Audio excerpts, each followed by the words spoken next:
And maybe we can start by saying a presence.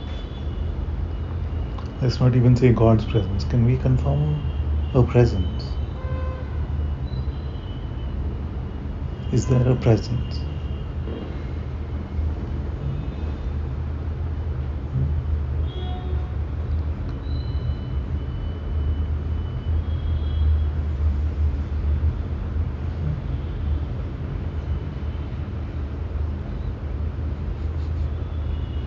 Because my worst nightmare is that Ananta is now very old and his last satsang is happening, and I'm saying, has everyone come to God's presence? And everybody is looking a bit unsure.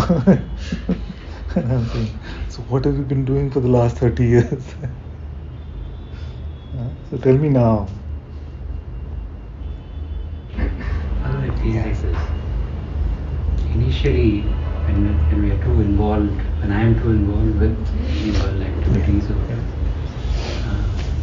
presence, moment, the attention moves to the presence. It is experienced, but then both are felt.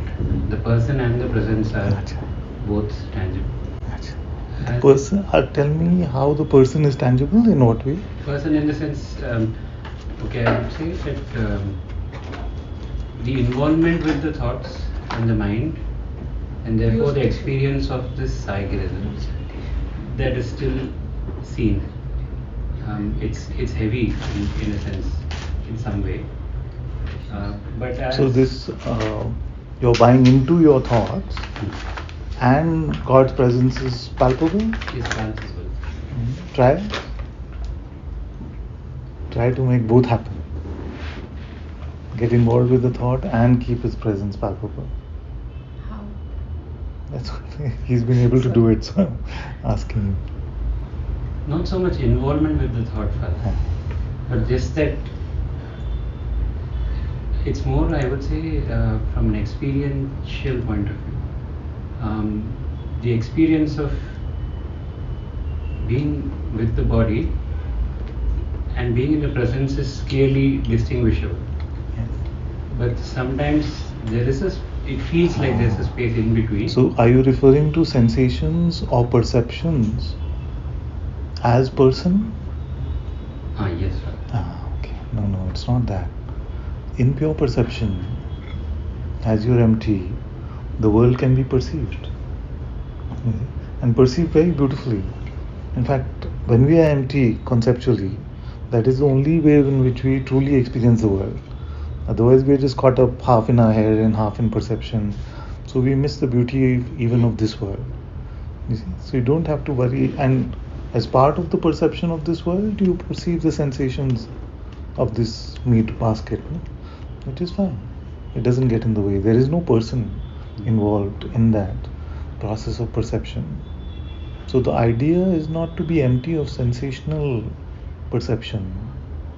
The phenomena will still, as the waking state is there, you will always experience some phenomena. Except that when you're in Nirguna Samadhi or Nirvikalpa Samadhi. So besides that, it will seem like the world is there. But the world does not give rise to an ego. It is belief or identity with a thought which gives rise to ego. And the magic of this is that when you identify, when you believe a thought, then presence seems to vanish. See, in that way it's mutually exclusive. You cannot be identified as me, and have God's light. You see? That's why the sages said, no? The lane is too narrow. When there is God, there is no me. And when there is me, there is no God. Now what we didn't realize is they meant it very literally. They meant it very literally. That when we are caught up in me, God is just concept. And many talk about God as a concept.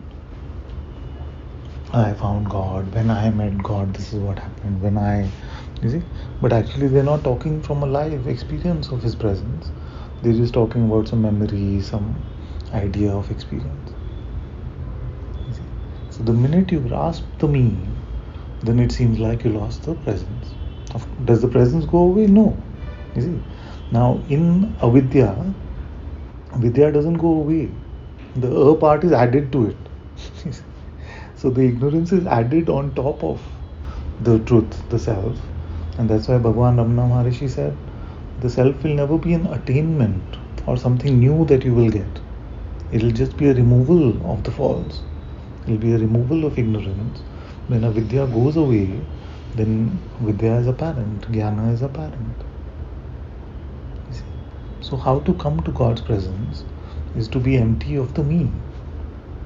And how to be empty of the me is to moment don't identify with the content of your thoughts.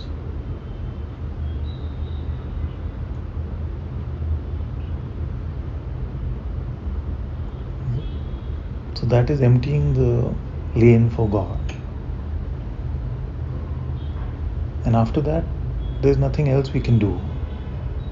So all our spiritual sadhana, all our spiritual practice can bring us to this point of being empty. The rest has to happen by God's grace alone. So if you look at whether it's Nam Japa or whether it's Pranayam or it's any devotional singing, any practice, it is meant to just make us empty. Where empty? Here, conceptually empty. We're not buying into any idea. And as we are conceptually empty, then that is the end of suffering as well. That's why everyone has related the finding of God with the end of suffering as well. But to end suffering, we just have to be empty in the top story. How does that work? How to empty? Thought by thought, moment by moment. You cannot do it. You cannot say, I will do it forever now. You see? You can do it now. A single thought can only come. You see? Can the mind produce 3 thoughts at a time? In 2 3 thoughts? seconds? Huh? In 3 seconds, yes. Try to produce 3 thoughts in 3 seconds. Not now, but It scares us like this. It's not as intimidating a nemesis as we believe it to be. It's actually very limited.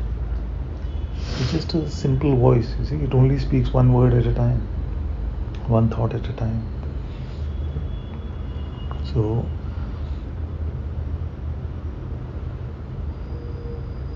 to be with God is much simpler because God's presence is palpable. It does not come and go. But our thoughts are very limited and very limiting. There is space between thoughts. Sometimes the mind doesn't know how to react to things. It's a very limited tool. What can we do with a thought? There are 2 things we can do with a thought. What can we do with a thought? Entertain it. Entertain it in what way? Entertain it in what way? Please come. You're right. We can entertain a thought, or we cannot entertain it. But there are 2 ways to entertain or not entertain a thought. You see? So, if you look at the realm of spiritual sadhana, it is to try and control the first way, which is to try and prevent attention from going to thought. You see? So you try to prevent attention from going by chanting Ram, Ram, Ram, Ram, Ram. So if we are chanting and that Ram mantra is there with us, then our attention doesn't go to anything else. You see? It doesn't go to anything else. You've seen how fickle it is. Like even now, it doesn't want you to hear what I'm saying, so it'll just distract you. And like, what's happening in the room? You see, attention is a very fickle monkey. It wants to jump around. So a lot of the sadhanas are focused on trying to make our attention stable, but that's a very, very difficult path. And even after 30 years of meditating in a cave, there's no guarantee that you'll get mastery over your attention. You see? Now, that is why the Zen master said something very beautiful. He said, thoughts are visitors, let them come and let them go. Don't serve them tea. You see, which is like what you're saying.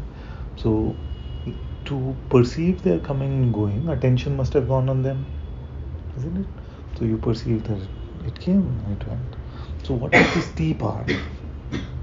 What is the tea part? So the thought comes and says that you're in the forest and you have to hunt your food. What do you do with that thought? It's still perceived, isn't it? Attention can go on it. But what do you do with it? Let it be. Let it be. So what don't you give to it? What is the tea that you've deprived Feed it of? it further. Huh? Time. Time? Time. Okay, And don't feed it further. But Don't feed it also what? Feed with more, like what next? Like Okay, running. okay. So we look at it In the more. mind. So suppose that all you wanted with all your heart was freedom. You see? And the thought came to you and it said, you cannot win an Olympic gold medal in hockey. Doesn't matter. No value. You see? But if the thought came and said, because you're like this, you will never be free. That gets us. You see? So, what is that? What is the distinction? Because there is the energy construct called thought is there. Attention is also gone on it. You see? And that who's he or she who spent their whole life trying to get an Olympic gold medal in hockey, when that thought crosses their mind, then that affects them very badly. You see, so if it was in the content of the thought itself, then it would affect everyone the same way. You see, if it's a germ, it's a bacteria, it affects a body. You see, some bodies may have more immunity, some less. Let's forget that. Let's say that it has the same impact on everybody. But this thought is different because our identity has been built around a spiritual color now, a spiritual shape now. So when a spiritual thought comes and says, you will never be free, that can attack that identity. But if the thought comes and says, you will never win Olympic gold, whatever, then it doesn't attack. You see? So the identity is made up of our belief in the thought. So there's first is attention, the second is belief. If you don't believe, you see, you don't identify. The only way to not identify is to not believe. So let it come, let it go. You remain untouched. With me so far? If these fundamental building blocks are clear, then our spiritual life can really flower. You see? So we are talking about the inside part of spirituality, the Jnana Yoga part of spirituality. You see? So far. So now what happens?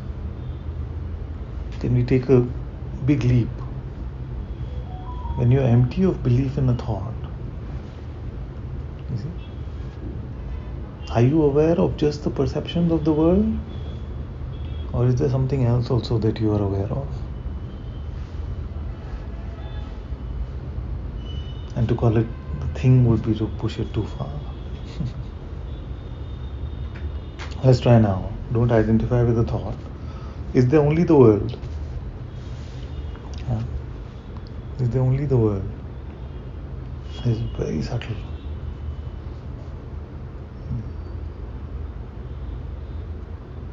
Is the witness of the world not apparent to us? And is the witness contained in the world apparent? Just that simply.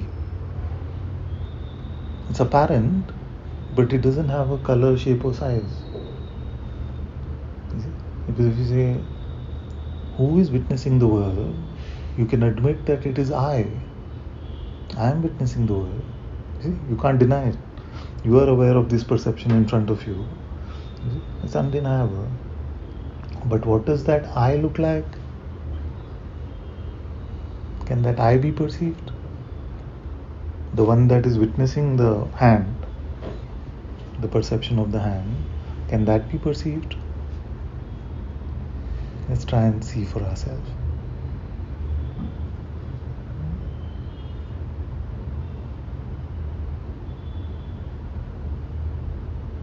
If it could be perceived, then it would have some color or shape or size, isn't it? What is the color, shape, or size of that?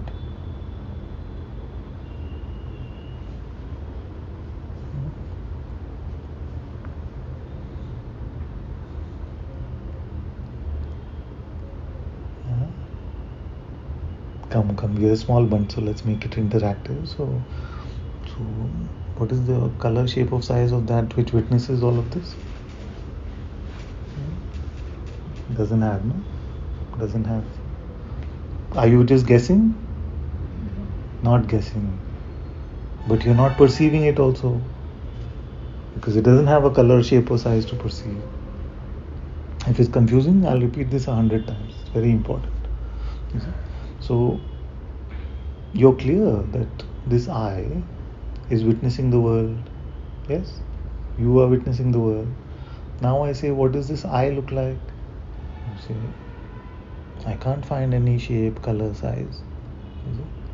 And yet, it is clear to you that it is there. That you are there. You see? This is what Brahma Gyan is. It's got a very fancy title, but basically this is what it is. To come to the recognition of the unperceivable, isn't it? To come to the recognition of the unperceivable self is Brahma Gyan. The Gyan of Brahman itself, the pure witnessing, the pure awareness, Nirguna Brahman. Does it have any gunas?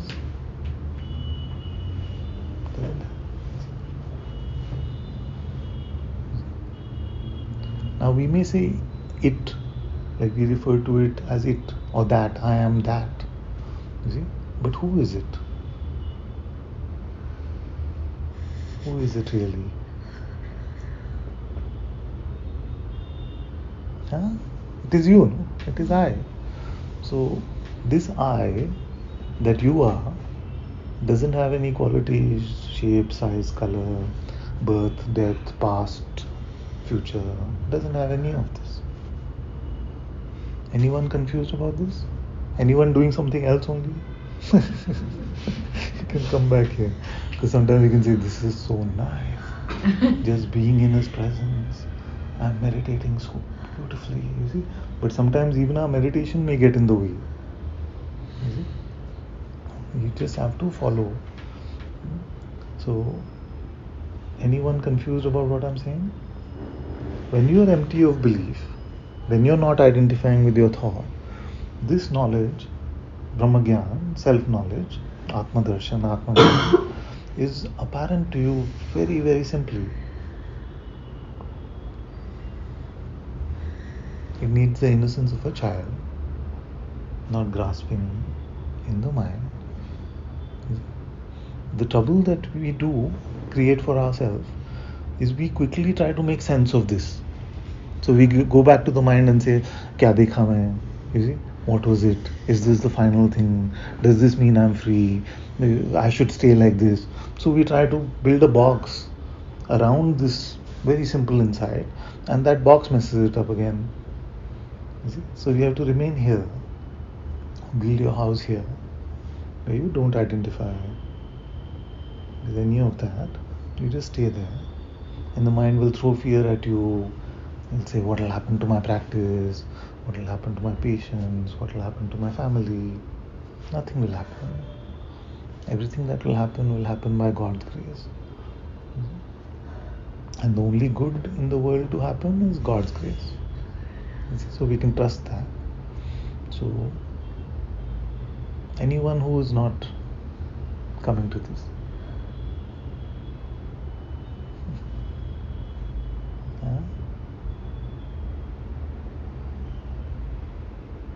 are you saying that we are in a room full of Brahmajnanis?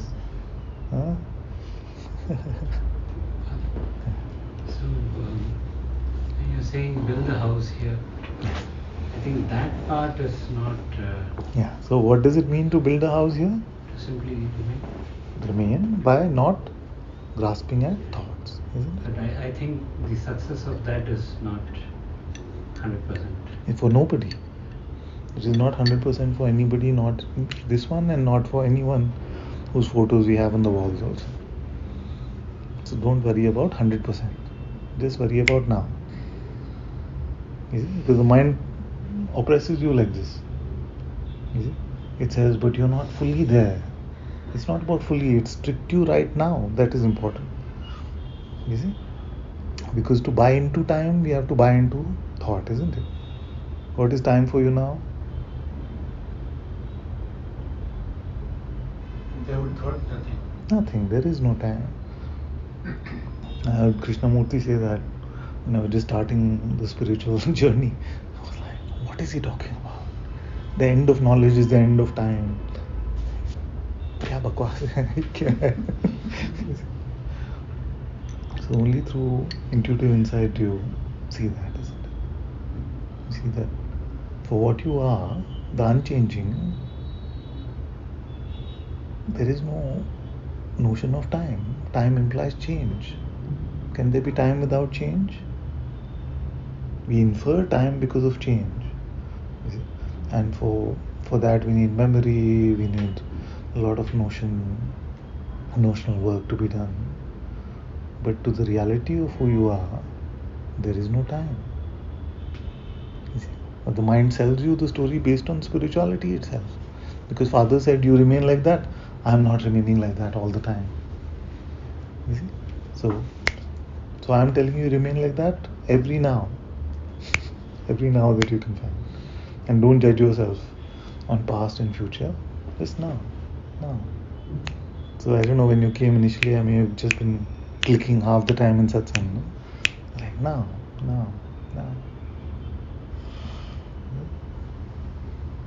So insight about the self is like this. If you're innocent, if you're not selfish, if you're not full of pride, then it's very straightforward. Or if you want to achieve, if you want to become something, if you want to become special, then all of this will be momentary, but then you'll be back in the realm of your thoughts again. You'll keep buying these stories from the mind.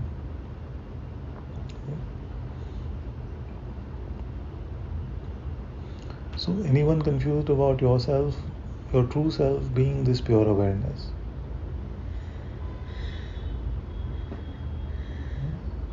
Pakka?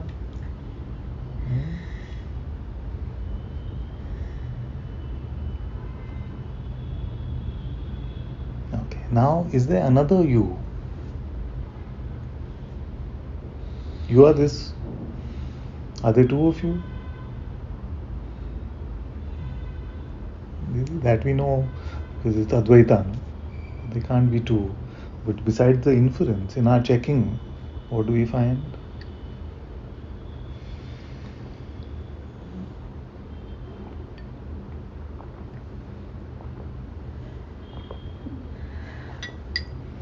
Is there another of you? Who wants to be free? Who wants enlightenment? That one just starts coming. I mean that. Where is it? No, it's not there. I see it's not there. Yeah. But then. When you say it comes, in what way? The thought Exactly. arises, The same. and then you're like, I have the ability to go with it, but somehow it's really. The minute you check again, then you can see that it's not there. It's not there. But in the arising of the thought, Other perceptions we don't take to be me, but thought we just take to be me. Yeah. Just like that.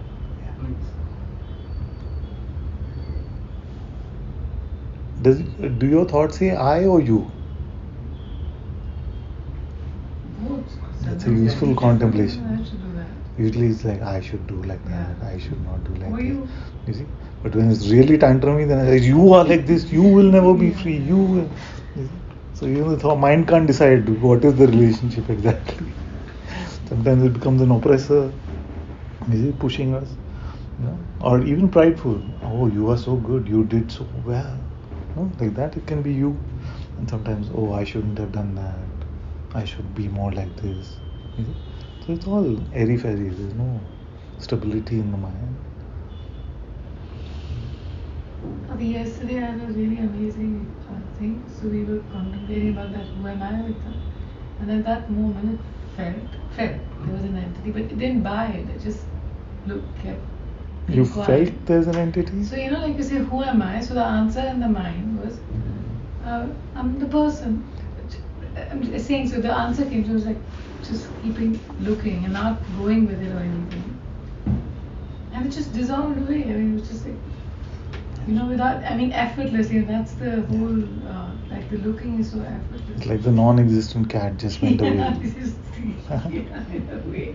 I mean, it's, I'm saying, I was like so. That's what this whole game is actually. Yeah. For the non-existent person to go away. Yeah. Nowadays, it sounds As well as the most very absurd nice. human endeavor, and yet it's the most important.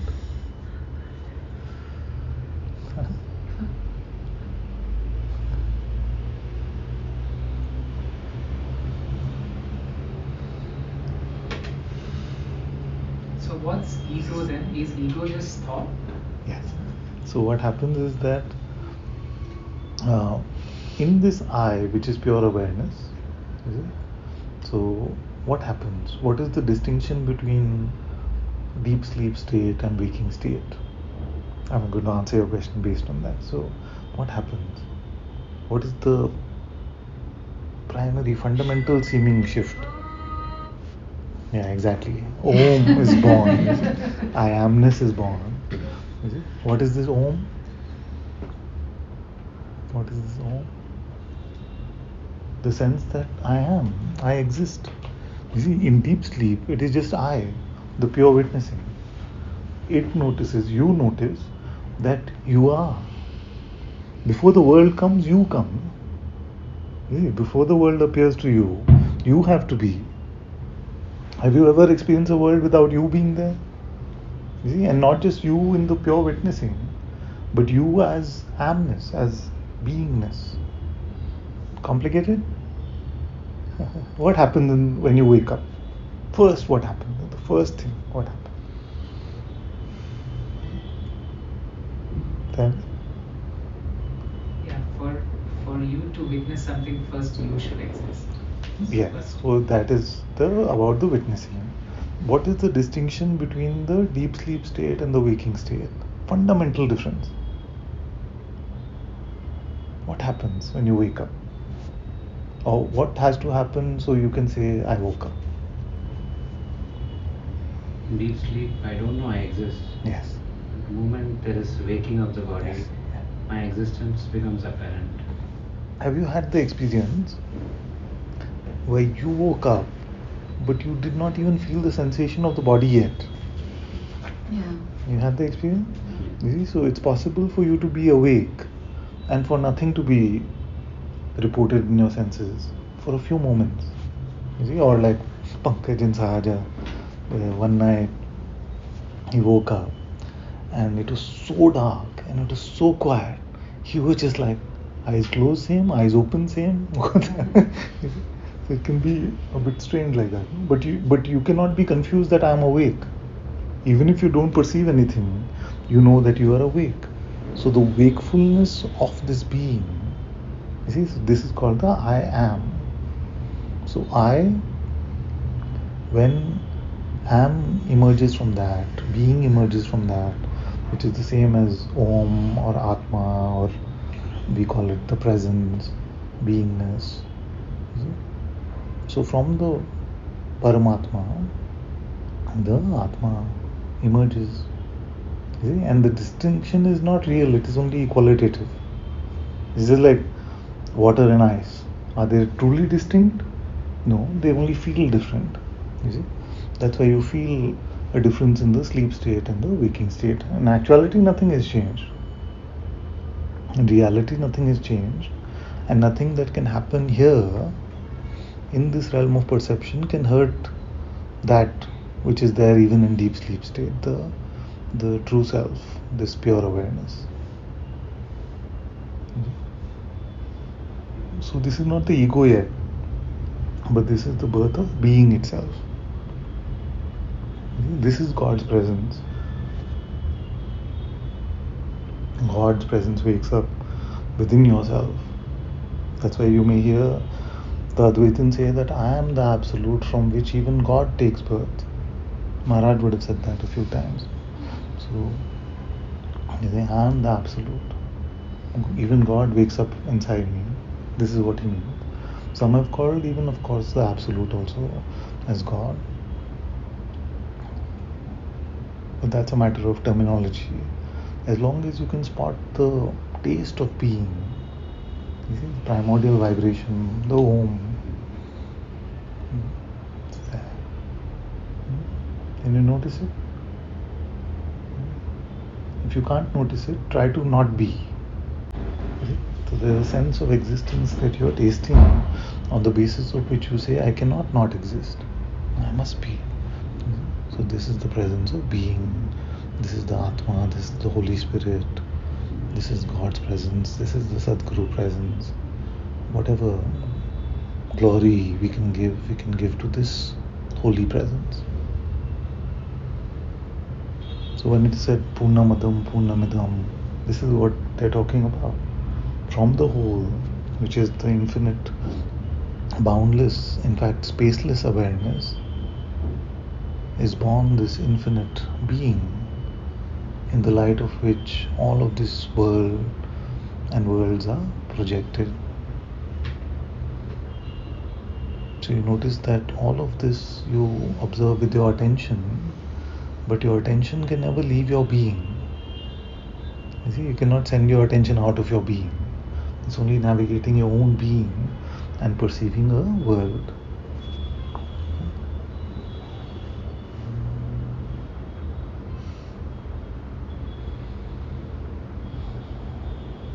So this is the birth of beingness, consciousness, God's presence.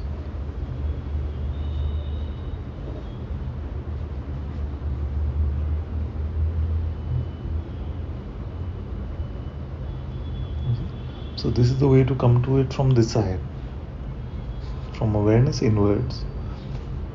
And if you remind me, I'll also talk to you about coming to it from that side. But for now, this is good. Now, then what happens? I am is just I am. You see, I is witnessing the presence of this amness, and within this being, all this realm of perception is floating.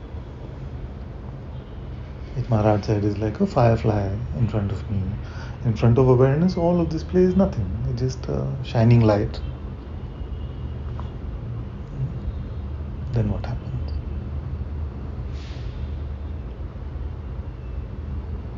If you were just to perceive this world, no trouble. Now Bhagavan has told us that till there is I am, there is no trouble. I am is there, no trouble. When that I am starts to take itself to be I am something, that is when all the trouble starts. So how does I am take itself to be I am something? That is the process we defined right in the beginning. Even with attention, you cannot. You see that something has to be notional. You see that? Like if I tell you take yourself to be this, just by looking at it you can't. No? Like you may stare at it and stare at it, but you can't take yourself to be this. You see, you have to have a name for it. You have to say like coaster or something like that, and say I am coaster, or this coaster is mine. And then you've made yourself into something. That is the ego. That is the identity. So when you remain open and empty, that's why one of the main pointings that express themselves from here is to remain open and empty. Let these thoughts come and go. You remain open, not resistive to anything coming, and empty, which is not grasping at any of the thoughts. So no ego.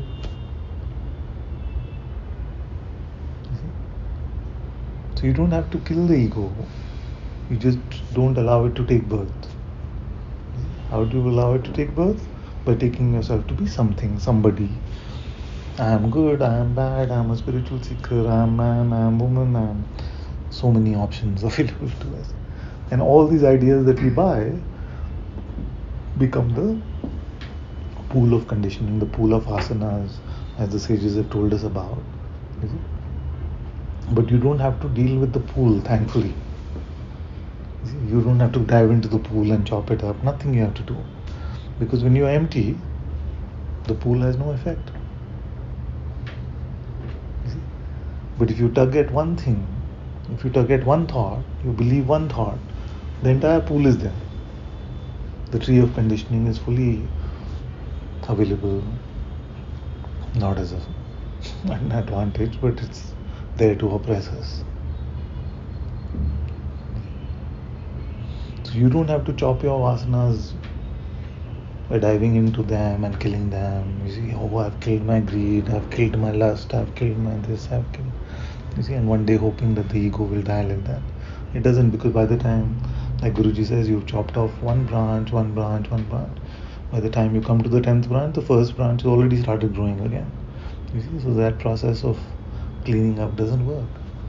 It is the whole thing at one shot right now. Empty.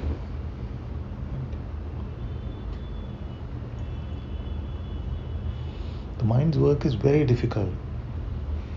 Try to convince God's presence that it is a limited entity. It has been given the impossible project. That I am something. You see? So it keeps trying. How about this? Wouldn't you like to be this? You see? Wouldn't you like to be this? Wouldn't you like to be this? You see? It keeps offering these things, hoping that you will bite. You see? So that is the bait. You see? It is the bait. And often it does the bait and switch. So if you buy the bait, then it's like, oh, you're so proud. You should never have believed that. How could you have thought that? You see? It itself told the story to you. And then it itself makes you guilty. As you start noticing the workings of this mind, you start to notice these things. So clear? Insight into your true nature is apparent. How to be empty of ego and suffering is apparent.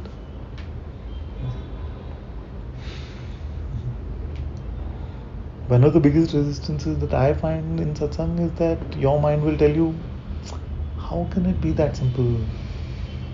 There are people who are trying to study spirituality, and the people who find this insight, they've been called sages like Ribhu and Ashtavakra. How can I find it so simply? See? Notice that it's just mental resistance. You're not trying to become Ashtavakra or Ribhu. You're just trying to come to the truth. And the truth is always there. God's presence is always there as well.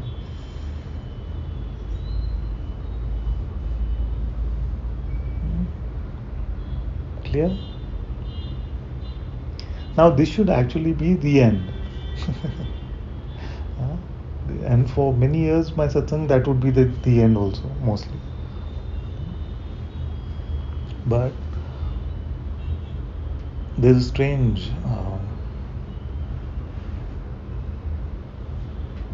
play in this Leela, which is that in spite of this insight, which should not leave anything remaining,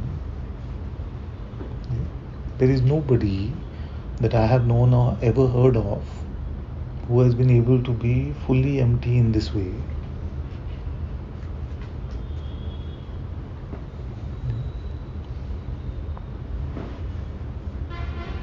Empty fully of all identity.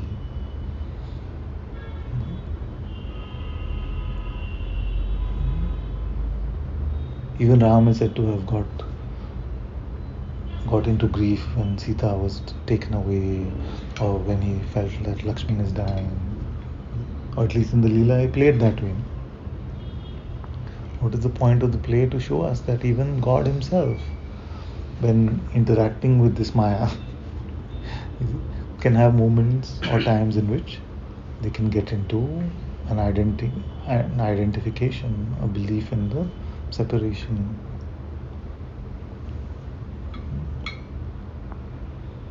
And that is the case for everybody's life. You must be open and empty.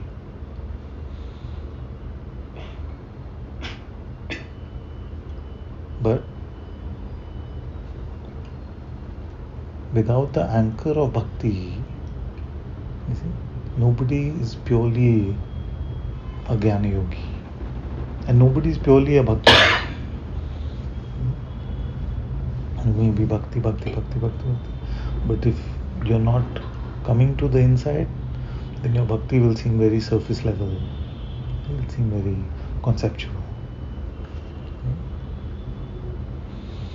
That's why Bhagavan said that there are two wings of this bird.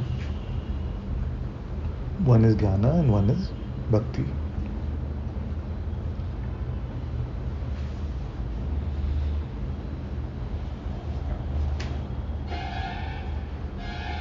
And the bird example is very good because it's very difficult for a bird to just fly with one wing. Very difficult for a bird to fly.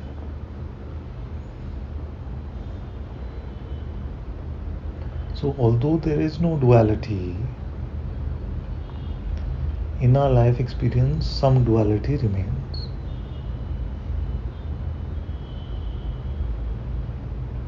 Some identification, something will always be there where you will get caught up in something. Now the most dangerous thing to get caught up in is what? Pride about? Correct, the first part. No? What happened to Ravan?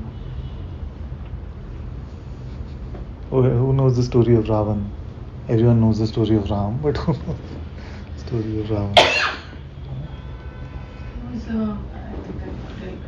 Was he just one like stupid, idiotic demon who had no devotee of Lord Shiva. Great devotee of Shiva? And then he was so talented in every single way. Scholar, written the Shiv Tandav Stotram, deep inside, no? Like a Shiv Tandav Stotram, even if you just meditate on it, you can come to true insight about who you are. And Ravan has written that. So what happened? He had all this insight, he had all this, he had done tapa for thousands of years, got so many blessings from the Lord, all that had happened. But he started to take the insight, which is that I am that, and he started to apply it personally. That is called spiritual ego. See, so pride, but the absolute pride, because it's about the absolute. You see? So if you take what you discovered as the pure witnessing and you start applying it on this body-mind organism, this bundle of mud, then a convoluted sort of play happens, which is the play of the spiritual ego.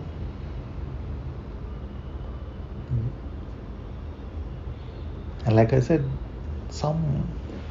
like one of my first teachers said, some tanmatra of the ego will always remain. So if that tanmatra gets attached to the conceptual insights, like so in the inquiry when we are sitting together, you may simply come to the recognition. How will you make that into pride? I had that experience. But the I that you're talking about now, which one is that? This one. You see? So have you seen in sanghas, in spiritual groups, how much of that can happen? Because this I didn't have any experience like that. You see? But this I makes a claim about that based on some memory, based on something. And it says, I am that. You see? Pride comes. I am that. I am that in which God takes birth. It is true for the reality of you, but nothing is further than truth than this bunch of food. For this to say, I am that in which God takes birth. So, this is the trouble that happens for people who even have had awakening experiences, who've had deep spiritual insight. So, how do we avoid these things? So bhakti is the way to avoid these things also. You can come this way also, which is from bhakti to jnana, but today it's flowing like this. How is bhakti different from love?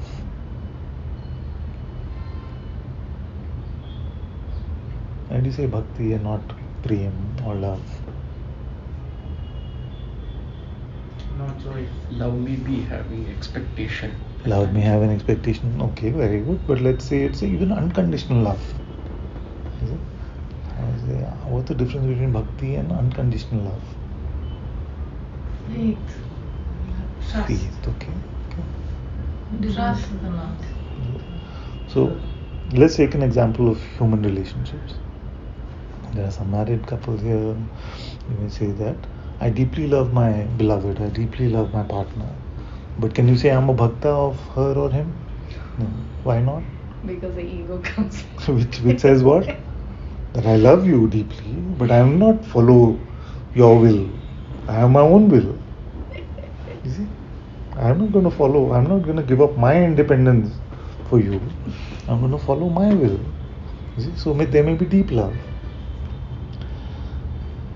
On the other side, I remember my father came from a very small village, and he worked really hard, got into IIT, did all that stuff, and then through one of the professors, the heads of department in IIT, he was one of the first few employees of a company called TCS.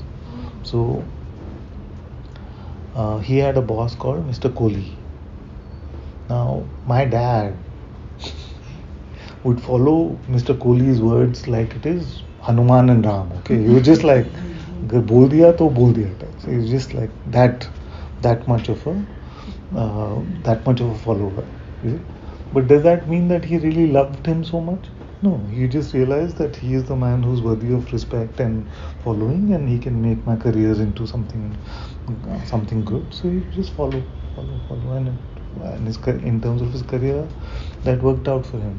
You see? So what is there in this? There's like a servitude, following of somebody's will, but not necessarily such a deep love. So bhakti is a combination of the deep love and absolute servitude. So the term bhakti is not that easily defined. Like devotion, in a way, comes close to that. But that's why when I've been sharing this almost like a framework, I'm saying unperceivable insight, love, and servitude. So I've broken bhakti into love and servitude just so that in the modern world we can fathom it more clearly. But it's not that love for that intuitive insight, the presence, your gift to us. How It is can we my ever gift. develop such a thing? It is my gift to you, it is your gift to me, it is unfathomable. In the sense, the direction, that's why we talked about the direction of insight, love, and servitude. You see, insight comes from God to us. I said in the last Satsang, I explained all this. Servitude must flow from us to God. Of course, we've made both upside down. But love is indeterminable. God has given us a capacity to love Him, and that is also His love for us. You see? And this you have to just experiment with. This is unexplainable. I say, love God deeply in your heart. You may say, I don't know how. I'll tell you, I know you don't know how. But do it. We don't know how. You say, I don't know. You create 500 grams of love for God. What is the recipe? What do I have to put together? I don't know. But you have the capacity to do it. Try. Try to love God.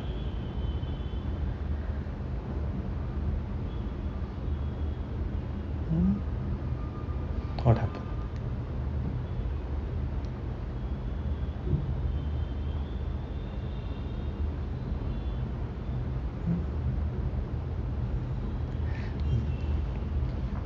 The other trick is that all unconditional love is love for God.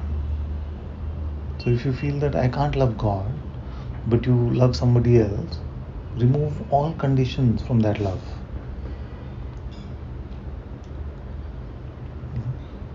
So you love your parents, You love your children, you love your beloved, you love your friends. So find that which you love very deeply and see what conditions you have in that love. Oh, I love her because she is like this, so remove that condition. I don't love her because she is like that, so remove that condition. Make your love unconditional. So that unconditional love is love for God. All unconditional love is love for God. Because human love, like he was saying, is dependent on conditions. If you do this for me, you have an expectation. If you do this for me, then I will love you. But we have to love without expectation, without condition. So then, as love becomes like that, empty of any conceptual oppression, you see, empty of any business deal making, it just becomes love for love's sake. You see, then it is love for God.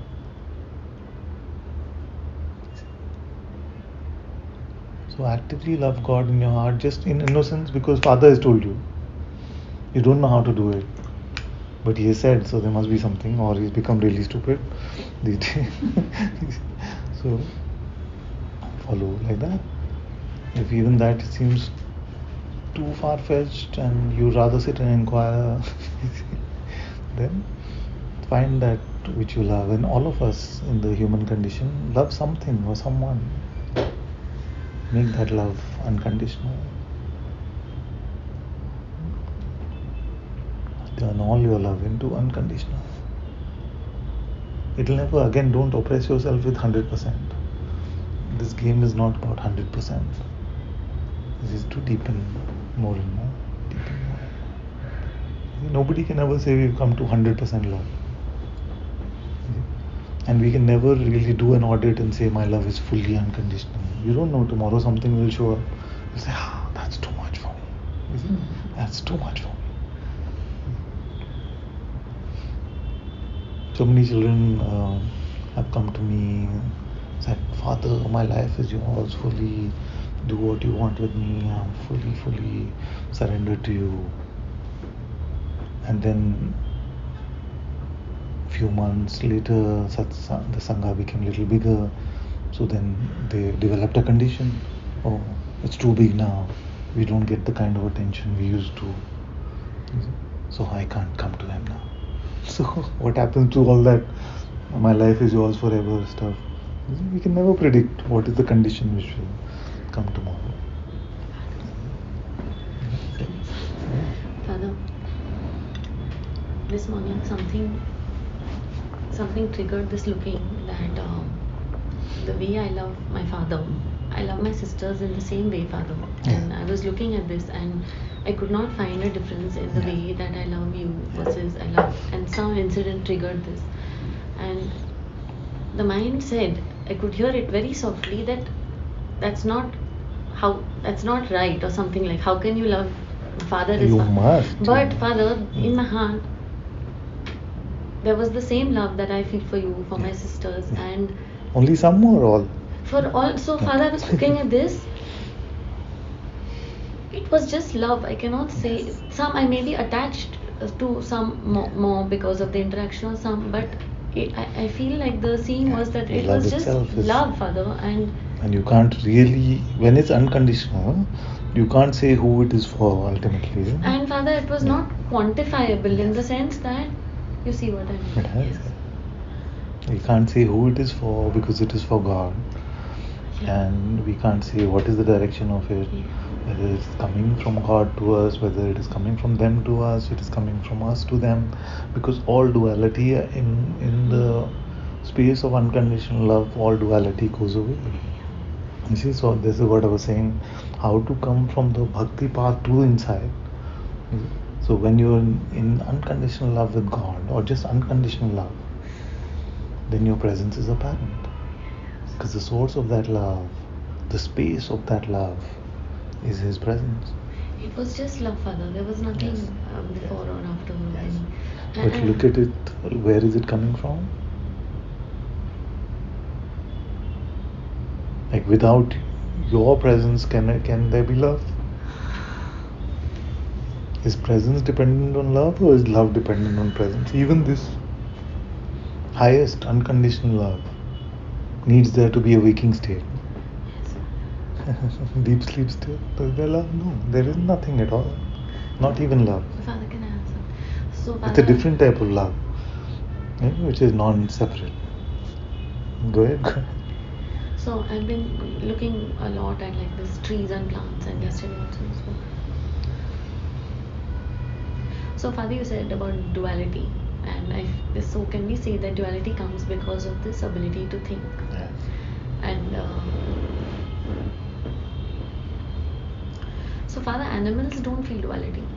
I'm asking. I don't know what kind of inner space they have. Like I've seen that some pet owners have been able to succeed in making their dogs like them. Making their dogs? Dogs like them, not like them, like them, resemble them. They're not physically, but same habits, same kind of way of functioning. You see? So are there very some subtle thought patterns happening there? I don't know. Maybe they hear language. No? They hear language also. They have their language with which they communicate. So is there anything that happens there? So that's why it's safer to take plants. I don't know. Maybe plants also may have. Can I say? Yeah. Father, so I've been seeing that with plants and animals. Can we say that the difference between me and a plant is that I have the ability to think? So I've been seeing, Father, that all my life I have considered myself superior to them because I have been inflicted with pride that. Yes. And that superiority, who had proposed? Just a thought, Father. Same, no? The ability to think itself says Yes, it. Father, but It I is was not. thinking I'm so much better than the plant and animal. You're much Father, worse. and this kind of blocked any kind of Yes. any kind of love to flow. Yes, It's yes, big word to exactly. say, but Exactly. Yes. In fact, the bird, Jesus said, no? Don't be anxious, because the birds are not anxious. They wake up, I'm paraphrasing now, but they wake up in the morning and God provides them the food they need. You see? But then, And Father, they don't aren't the struggle. trees better off than us? Of course they are. I've said this for years. Please don't talk to your plants, let them talk to you. I've said no for so long. Just meeting. Because we have this arrogance, I am talking to my plants and they're growing well. No, you're oppressing them. Please don't talk to them. You listen to them. How do they operate so beautifully? How naturally, organically, without thinking. Every plant grows so beautiful. It is not planning my branch 33, I will make it longer than 32. And it doesn't have a 5-year plan. Every tree grows so beautiful organically. And birds are so beautiful. They don't know where their next meal will come from. And Anakji said this about fishes also. A fish is not worrying about tomorrow, saying where will my food come from. Just swims. Father, Yeah. yesterday I was reading Sri Ramakrishna said that human beings can, something like this, I'm paraphrasing, like can taste the highest form of God. So then, Father, that again, Well, let's look at it this way. What is the advantage of the human condition? For mostly I'm beating upon it. No? Okay, but today let's see what is the advantage, because everybody says this is the highest birth. Who is wiser? When you go through delusion and break out from it, or you never face delusion at all? I will say that the wiser one is the one who went through the delusion and has the ability to delude and to come out of delusion. You see? They have the capacity to be wiser. They're not necessarily wise. So those sages, I would say, now is Bhagwan Ramana Maharishi, Guruji, Papaji, all these beautiful ones, Nisargadatta Maharaj. Are they wiser than a plant? I would say so, because they went through the delusion and they broke out of it. Sri Ramakrishna. But would I say that the normal, regular human being is wiser than the plant? No way. Because the plant is not troubling themselves with the kind of nonsense that we do. anxiety about future, regret about past, pride about nonsense. Father, when Ramakrishna said that the highest form of God can be taken, again the mind felt so like pride in that Yeah. I can taste. If you are living in God's light, you are at par at least with a plant, if not better. If you're not, then you're worse off. Let's look at it that way.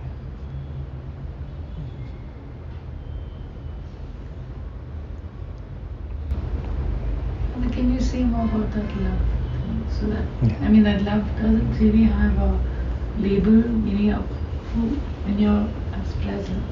Doesn't have a label that I love this one but not that. It's it just seems like a natural condition or state to be Yes. in.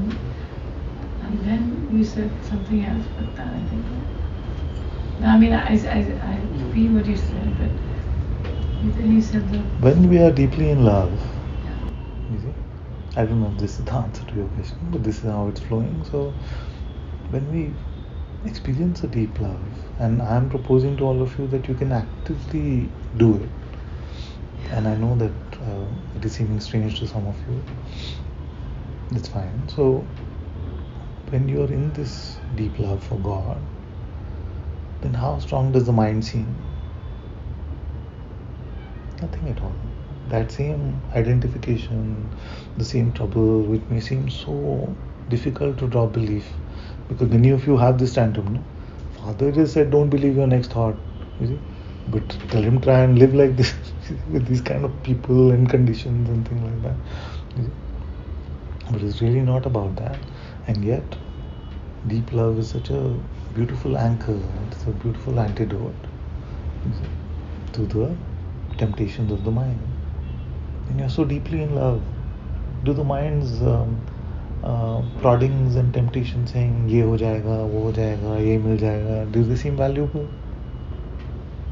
You will get this, you won't get this is how your life will become better. Do they seem valuable? No, you don't want to be disturbed. Keep your lottery tickets and offers to yourself. Just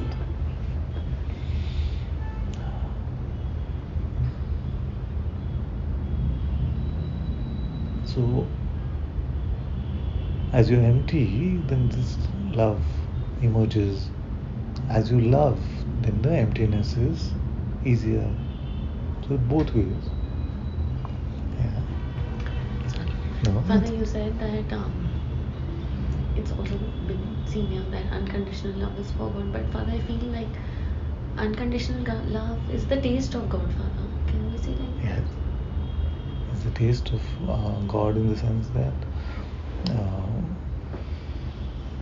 it's so clearly sprouting from His presence. It's so clearly like the Amrit from His being. So yes, it is the taste of God. In fact, if for those who are not attracted to Jnana at all and they look at my question like who's aware of the perception of this hand and they start getting irritated, for them it is better to say, okay, do you love someone? Is there love for your parents, children, partner, anyone? Yes. Come to that love. Stay in that love and find out where is it coming from?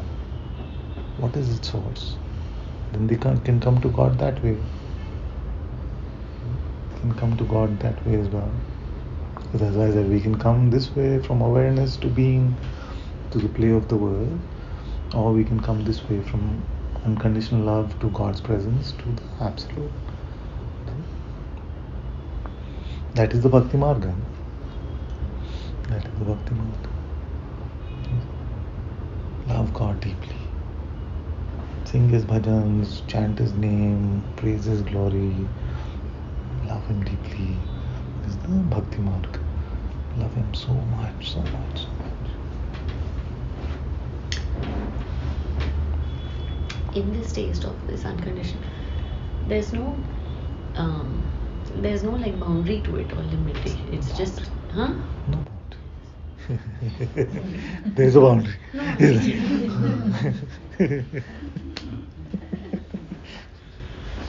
Correct, no?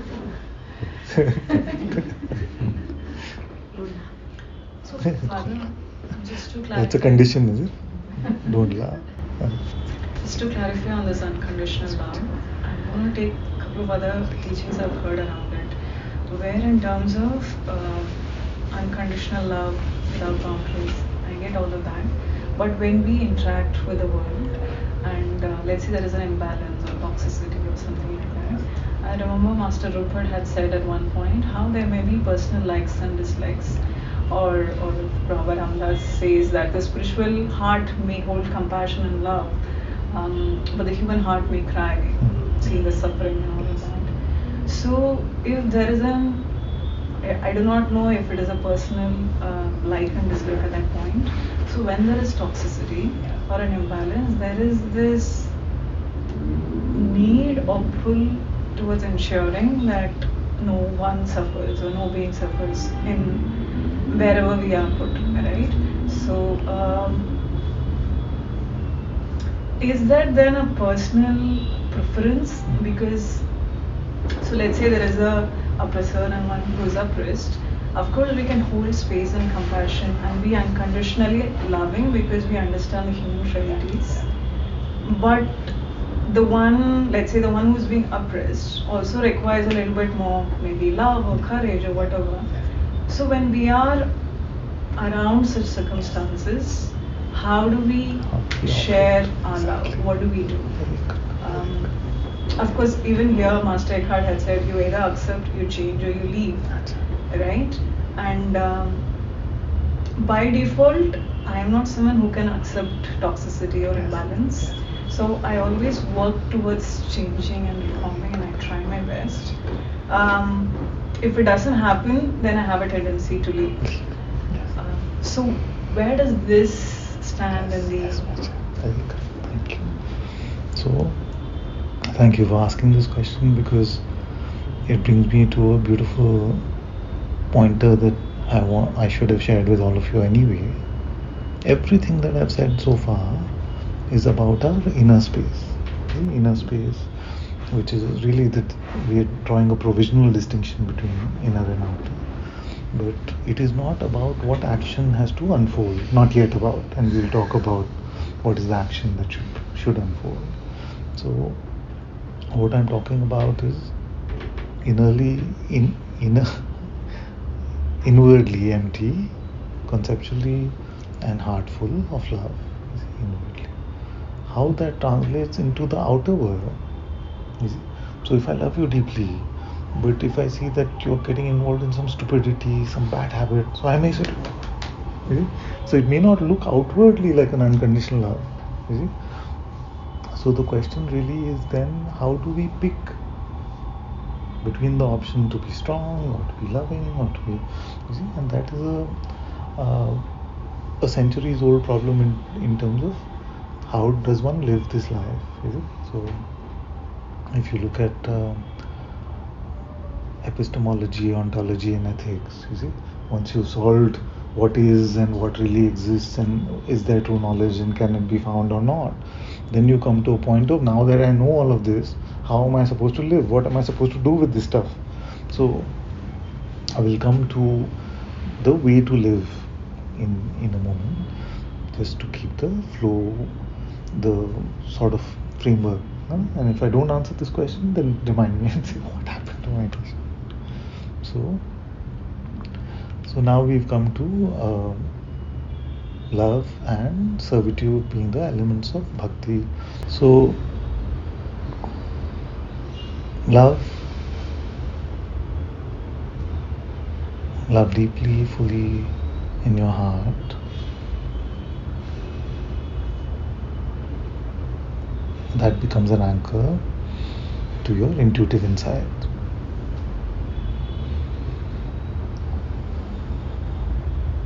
Servitude has many elements to it. So suppose you're one who doesn't like to inquire, is like a pure bhakta at heart, doesn't want to hear anything much about inquiry and the nature of awareness and consciousness and none of that. So if you just love, then that love itself will lead you to the inside.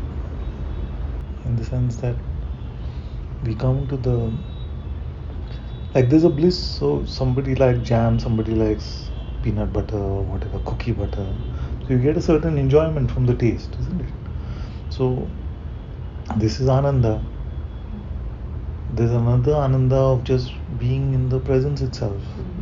It doesn't have like a sweetness or a slight saltiness or whatever you may be enjoying. It doesn't have. It's primordial. The presence. I had this experience.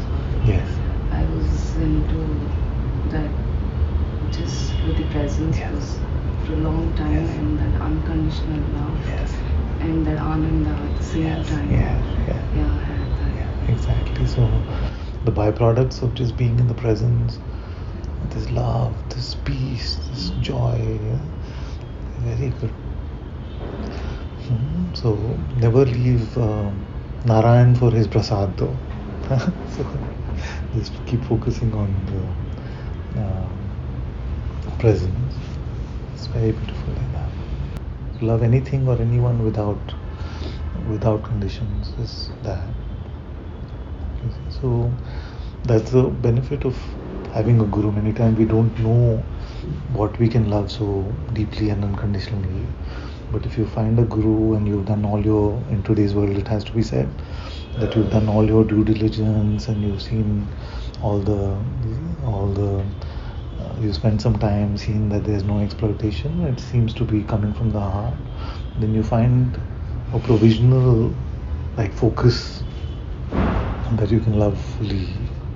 Because in the world we don't usually find people who are living in God's presence and God's light, so then we bound to get hurt often in that kind of love. So to come to a guru and to be able to love him fully or her fully is very good, because that unconditional full love will take you to love for God and God himself.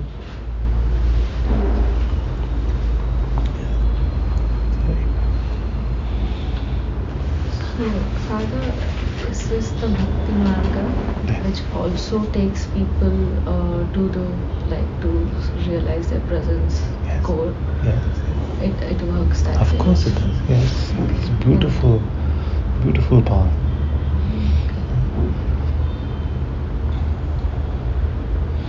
Many times when people say that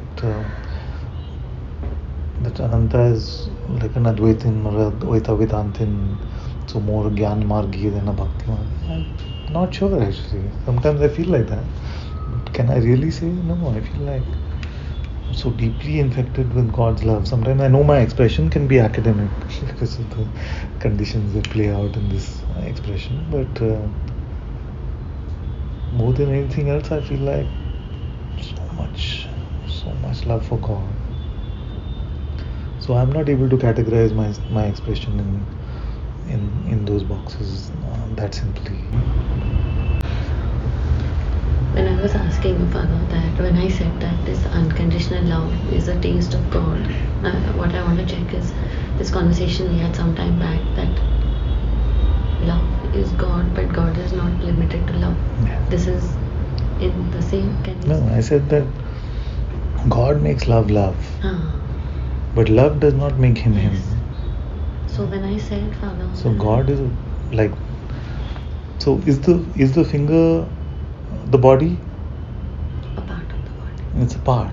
So, or let's say the nail.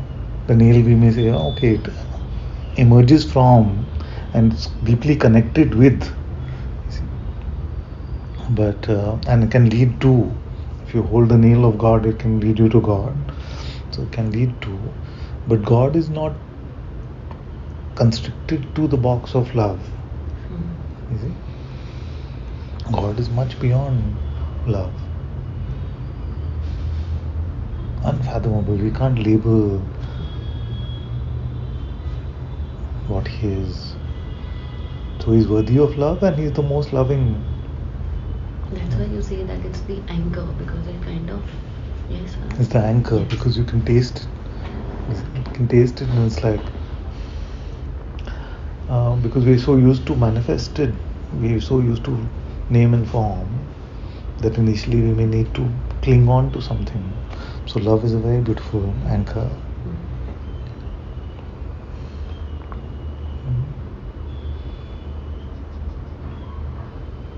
So,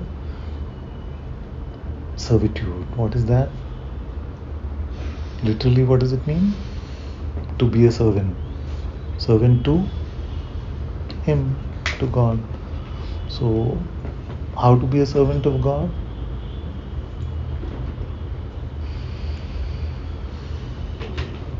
How do we know that our bhakti is correct bhakti? We love Him deeply. But how do we know that the way we are leading our life, coming to our question, how do we know that the way we are leading our life is in resonance with what God wants our life to be? Therefore, to follow His will or to be a servant of His will. So what to do has to emerge from, and that's why sages emphasize this aspect so much, that we must follow God's will. We must become servants of God. That's why I got that put up also. Hukum rajai chalna nanak likhe naal. It's the final statement. You see, because he said this won't work, your mental smartness won't work, your spiritual experiences won't work, nothing will work. Your chasing desire won't work. All of this, nothing will work. Then they said, so I'm presuming the second last line is the frustrated disciple saying, then Master, what will work? So then he said, Nanakji says, Hukum Rajai Chalna, which means follow the will of God. Not just the will, he used the word command actually, Hukum. Hukum Rajai Chalna, Nanak Likhya na. So one way, if you're not in satsang, is to presume the will of God through scripture, through the pointings that are available in the holy stories of Ramayana, Mahabharata, Bible. All these things can give us a sense of what, at least the sense of the guardrails. Right? So if you're within these guardrails, pretty much we can feel safe that we are following God's will to some extent. But what I want to point to you is more direct. Is more direct. Which doesn't mean that those don't hold value. They still hold a beautiful value, and I'll tell you how. But more direct is that if God is here, then why can't His will be made apparent to us? If our job is to follow God's will, so God is here. So why must I then refer to something else to follow His will? So then what is the way to follow God's will for those who can say that God's presence is apparent here? What is the way?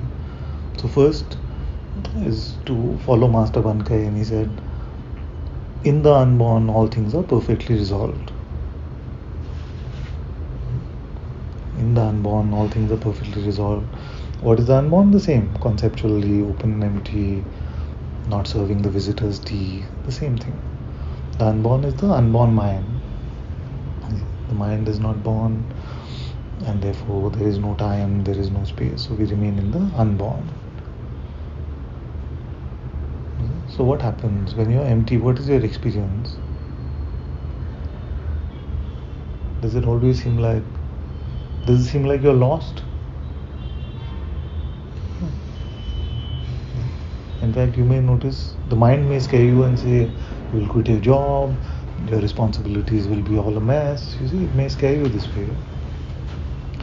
But it doesn't turn out like that. It doesn't necessarily turn out like that. It may, if that is His will. You see, and that's a risk we need to take. But it doesn't usually turn out like that. So what happens? We find that without mental prodding, also life continues and actions continue. Like in the sharing of satsang, it is not coming from a mental prodding. These words are not coming from concepts that are here. These words are coming from the heart.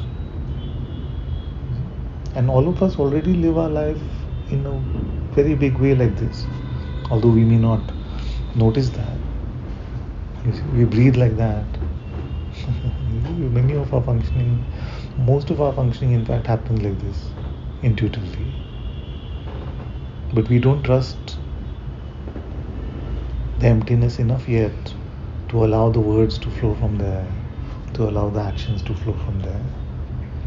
That is the first way to follow God's will. Be empty of your individual will. Be empty of your preferences, your likes and dislikes, and your definitions and conceptual boundaries. Because no matter how true something may seem and how well we may seem to have defined it, you see, our conceptual intelligence is very kindergarten compared to how God views this life. So we don't need to rely on our conceptual frameworks to become the basis for our actions, because many times we feel like we have the very clear conceptual frameworks, but our actions fall very short. It's very difficult to live up to the standards of those conceptual ideas that we may even have. And then we end up feeling guilty and more confused. All of the suffering happens. So I want to propose to you a different way of looking at what is better and worse and what is good and bad. So right now we've relied on what we think, what we believe, and that causes all this confusion and conflict in the world, because no two beings, no two apparent beings in this world have the same belief systems. That's why in every relationship there's some you see. Even if you came to that beautiful overlap 100%, you see, because the belief systems are constantly changing, it doesn't stay. You see, then you realize, but when I met you, you were like this, and now you are like this. You see, but that change of the belief system is inherent in the human condition. So there is no stability that can be expected over there. And that would be so inert and dead anyway if you were to just live like that. You see, like if I was to live like I was when I was 23 and carry those same belief systems, some people try to do that, no? Hold on to their youth and this kind of nonsense. So leave all of that. Why do we do it? Because we want a sense of good and bad. See? Now the biblical story of the original sin will start making sense.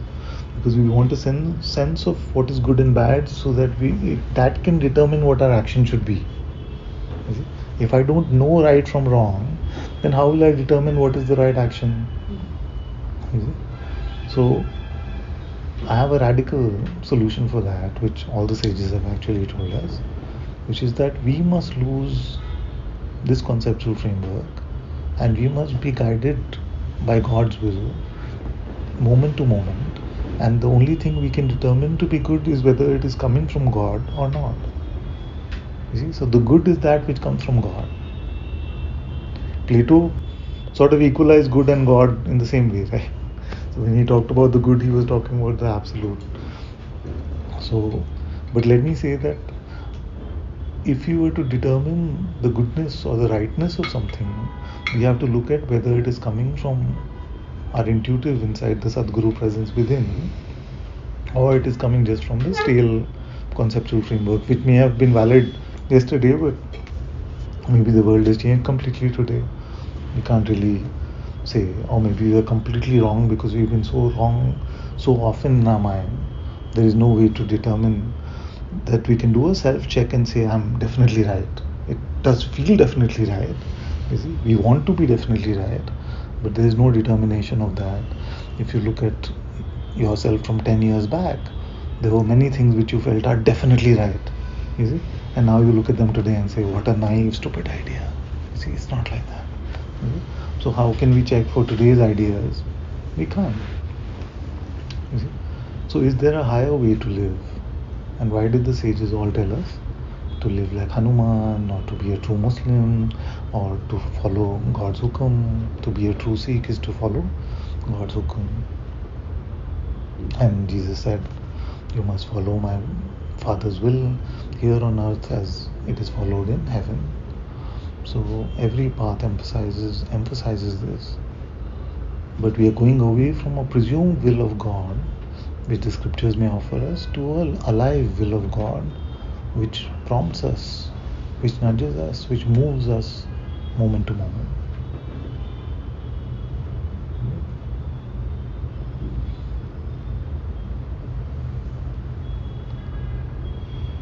So an example is, I woke up in New Brunswick with the plan to spend the day in New York. And then I realized that I'm trying to live this day on my terms. So I just sat down and said, God, you move me. You move me. I'm going to be empty of individual will. And He moved me, and I had such a beautiful day just walking around New Brunswick, and I discovered some very nice parks and churches, and it was a beautiful day. But the fact is, the outcome doesn't matter. Whether it was beautiful or not is not the point. The point is the letting go of self-will, individual will, and to be moved by God. So you move me, you guide me. That must be authentically the way that we live. And what is the distinction between that? So when we are empty, He just moves us. Many of you said, no, that I didn't want to come to Satsang today, but my bike drove me here. Resisting. Something was resisting, but the heart wanted to really come. So we followed our heart, is what we are trying to say. You see? That is the way in which God can move us, and may move us away from Satsang also. I'm not saying that it necessarily will bring you to Satsang. And there are times when we get used to living like this, just being moved by God. Then you will start noticing that you can also be guided by God. Like when the Atma Darshan Samadhi came, I didn't know what these words also are. What is Laya Samadhi? What is Bhava Samadhi? Nirvikalpa and Savikalpa I had heard of course, but I didn't know. But I just trusted and let it flow. When this heart temple movement started unfolding, it was just like being prompted and continues to be prompted from God's guidance. What you must not do is oppress God's guidance onto some mental benchmark of outcomes. Oh, it came from God, it must be like this, and it must be beautiful, or it must be something. That is to make this the master and the heart the servant again, by trying to oppress it by getting the checker guy involved from the head. No, just trust. We don't know what anything means and how it will unfold. So how to deal with situations of oppression, situations that are unpalatable, situations even of beauty. Move me, God, or guide me, God. Many times you may get surprised at the movement, because what your mind would have wanted may have been very different from that. But you will start to see the grace in all of this. So when we allow ourselves to move like that, in obedience to God, and that is one of the elements of servitude, then we sort of deconstructed the entirety of philosophy, or at least tried to put our own pegs in each of the boxes. One important pointer here, and I've got it as the wallpaper of my phone, is how am I serving God now? So these are very beautiful things, and what can often happen is when we just like look at it as intuition and not God, then we may start thinking of it as an Alexa or a Siri or something.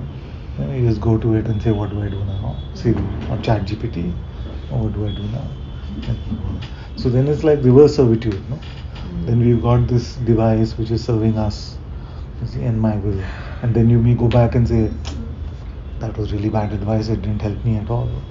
You see?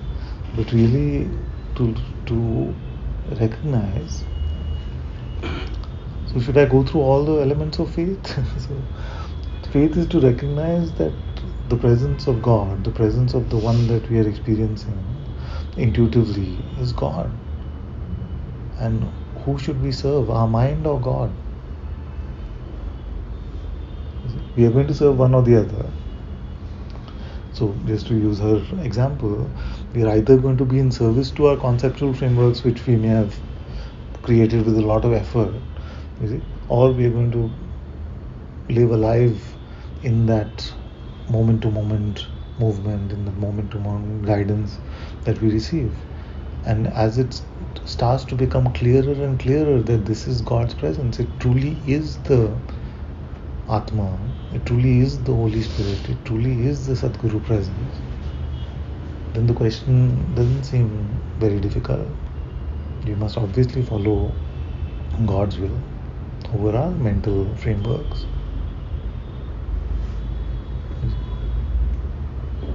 But to trust your intuitive insight more than what the world is showing you or your mind is telling you, that is faith. And most in Advaita Satsangs are saying God is here. You see? But are they living like that? Do you live like God is here? Don't live like that. Because if God was here, then you would rely on Him for everything. You would rejoice firstly in His presence. How can God be here and you be?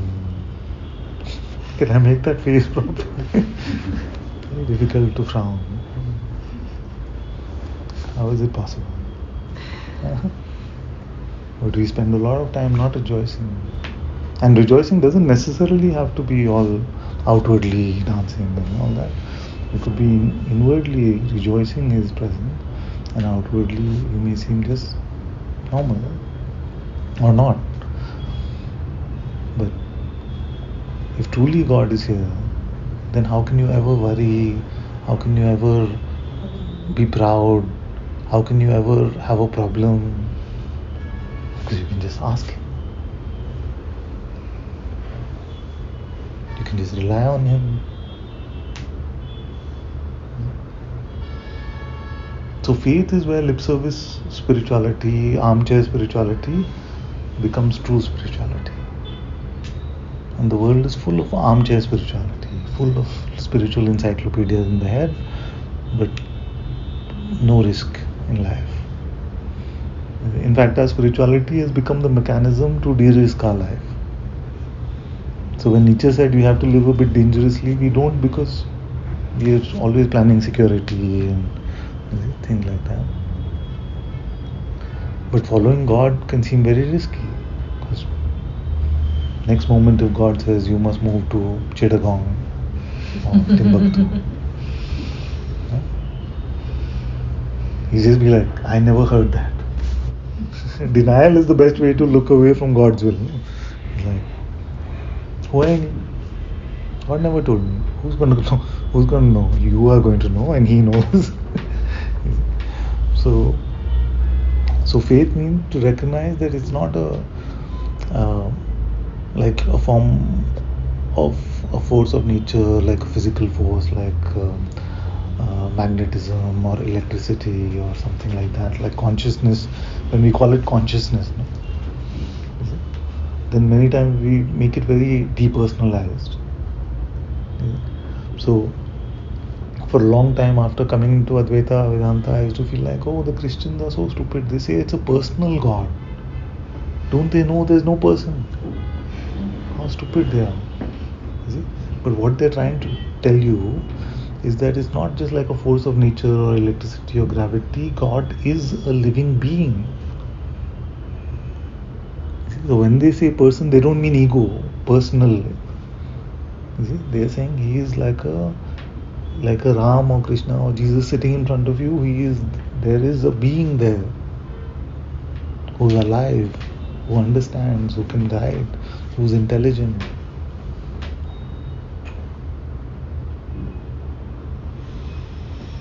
So this is one of the things that the Bhaktas got better than the Advaitins. The Advaitin is like, there's consciousness, but I am the absolute, I am awareness.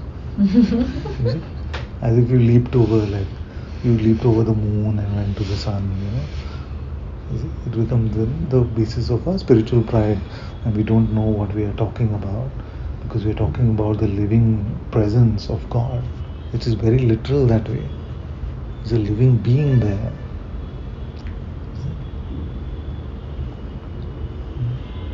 So the doctor must be getting a lot of patients saying, oh, I have this, I feel this pain in my kidney, I feel this and this thing.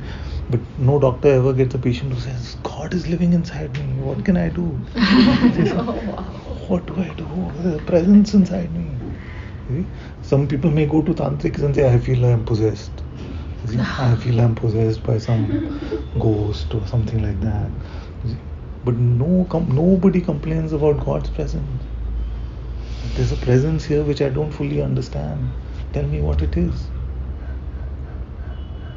Because actually for most of us, the presence seems dead. No? The presence is not there.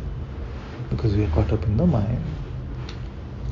But to take this presence as an alive reality and not a conceptual consciousness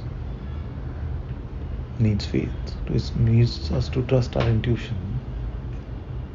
And if you start taking it to be an alive being who can guide you, then spirituality starts to become very risky. Because you don't know what he's going to say in the next moment. Are you ready for that danger? Sometimes it feels like I was better off before coming to satsang like this. Because at least I was defining, like the post-Apple Adam seems more comfortable somewhere. Because I can define what I want in my life. Should I go like this? How much spirituality to have? How much worldliness to have? All of that. But now we're truly getting the meaning of surrender. All of us have said surrender, surrender, Sharanagati so often. But now there's a living being who can guide you, who is moving you. You may want to go left. You may want to make $1 million. He says start begging on the streets. These can seem scary. See, because what will the world say? What will our family say? See? But what is happening in that? What is happening in that? We are starting to presume that we have an ability to determine good more than God can guide us. And is that not the original sin? Is that not the basis? And is that not the reason why all the sages told us to follow God's will? And an Advaitin will say, but everything is God's will. What do you mean follow God's will? So did Nanak Ji not know that? Did Nanak Ji not know that? Why he put it at the bottom line? Hukum Rajai Chalna, Nanak Likhana. Or we presume that he was writing for the stupid ones. You see, he's writing for those regular people who are selling vegetables and all. So unke liye, unke liye theek hai hukum rajai chalna, but we are more accomplished now. We know everything is God's will. We are special. You see, we are no, it's for everyone. You see? So our mind cannot understand that although everything is God's will, therefore, but also it is most important for us to follow God's will. I sound like a Zen koan. But it is true. Both are true.